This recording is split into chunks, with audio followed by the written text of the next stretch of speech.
Votre émission de voyance, c'est ici. Merci de votre fidélité. Lorraine, qui a les gros yeux grands ouverts. Bah oui, je ne dors pas. Comment cela se fait-il? C'est très bien. Et Christine attend au standard. Christine de Haute-Rive, en Haute-Garonne. Bonjour Christine. Bonjour Lorraine, bonjour Marc. Bonjour Christine, bienvenue. Bonjour. Bonjour, je vous écoute pour votre question. Oui, voilà, je voulais savoir, je suis actuellement en arrêt maladie, si j'allais changer de travail très bientôt et dans quelle branche, si c'était possible. D'accord, vous travaillez dans quel domaine, s'il vous plaît, juste? Dans le médical. D'accord. Alors, je vais vous dire tout ça dans quel ordre? Bon, voilà ce qui va se passer. Pour moi, est-ce que c'est une bonne idée de partir maintenant? Je vais être très sincère, hein, j'ai pas pour habitude de faire de la complaisance. Sincèrement, non. Oui. Pour une raison simple, c'est qu'on me dit que le projet derrière n'est pas construit. C'est encore trop flou sur quoi faire derrière. Parce que si vous quittez aujourd'hui, vous allez rechercher dans le même domaine. Voilà, parce que c'est là où vous avez des compétences. Et pour autant, pour moi, ça n'est plus la voie. C'est-à-dire, changer de travail pour changer de travail, faire la même chose ailleurs, n'a pas grand intérêt. Pour moi, il s'agirait vraiment de se remettre en question et finalement d'opérer une réorientation qui peut passer effectivement par une...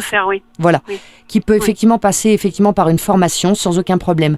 Mais aujourd'hui, c'est trop flou, vous n'avez pas tranché, les décisions ne sont pas vraiment prises. On peut prendre des congés de formation aussi, ça existe. Oui, hein, mais la première étape, c'est d'abord d'être au clair dans sa tête sur ce qu'on fait ou ce qu'on ne fait pas. Et si vous voulez, vous me ressortez un petit peu comme sur le seuil de la porte. J'y vais pas, j'ai envie, mais j'ai peur. C'est pas encore bien clair tout ça.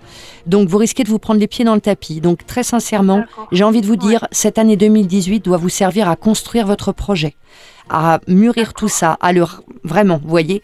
Et en arrivant à la fin de l'année, alors là, vous serez prête. Les choses seront en place, formation ou autre. Et là, vous pourrez partir de la bonne manière et rebondir comme il faut. Si vous faites ça aujourd'hui, vous allez rechercher la même chose, ça n'a pas d'intérêt, donc vous passez à côté de votre voie. Voilà, faut pas partir sur un coup de tête, en gros. Oui, non, là, c'est pas construit. Donc là, il faudrait prendre votre mal en patience, vous dire, c'est pas du temps de perdu, c'est du temps, au contraire, je garde mon job, le temps de bien mettre en route mon projet à côté, comme ça, je pars dans de bonnes conditions. C'est mieux. Mais tout ça, grosso modo, ça va vous prendre l'année.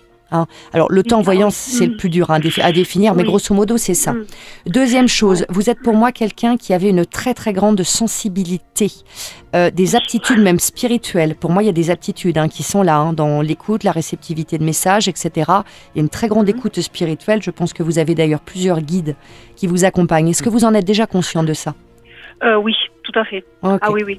Bon, donc très bien. Donc ça, c'est OK pour moi. Oui. Et moi, est-ce que j'ai des guides, Lorraine? Vous n'avez pas été gentil, je répondrai pas. Mince alors. Voilà, donc non, effectivement, il y a une très très jolie sensibilité, une grande ouverture spirituelle. On me dit que vous êtes une grande écoutante. Il y a des capacités chez vous pour être vraiment dans le service à l'humain, avec tout ce qui va être pour moi autour de l'accompagnement, de la médiation. Il peut y avoir aussi cette notion de médiation entre les personnes, ou un rôle à jouer auprès des enfants ou adolescents. Il y a ce côté médiation, sociale, accompagnant. Il y a tous ces aspects-là. Qu'est-ce que vous voulez faire, vous, derrière?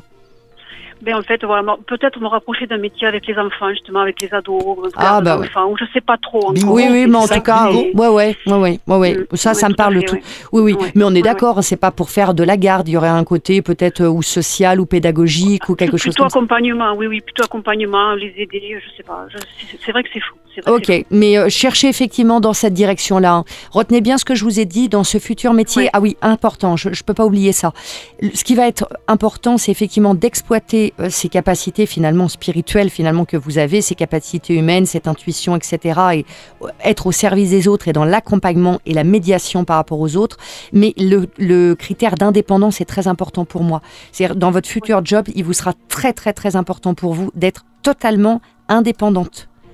Que vous bossiez à votre compte, même si vous avez des comptes à rendre. Pas trop de chef au-dessus, quoi. Non, c'est pour ça. Ça pourrait être, je sais pas, je dis n'importe quoi, médiatrice familiale, des choses comme ça, en fait, au niveau social. Mais il va vous falloir cette forte indépendance. Il y a de très belles capacités. Effectivement, cette notion autour des enfants, de l'accompagnement des enfants ou adolescents me parle bien également. Donc, je pense que vous avez de bonnes pistes. Laissez-vous le temps de creuser tout ça pour faire les choses comme il faut. Vous êtes heureuse, Christine, à Haute-Rive? Oui, tout à fait. Voilà, parfait. Franchement, oui, super. Dans la question. On vous souhaite le meilleur. Eh bien, écoutez, oui. Il y a de belles choses à exploiter. Faites-vous confiance. À bientôt, Christine. Merci beaucoup, en tout cas, merci. Grand merci à vous. Au revoir. Merci beaucoup. Au revoir. Au revoir.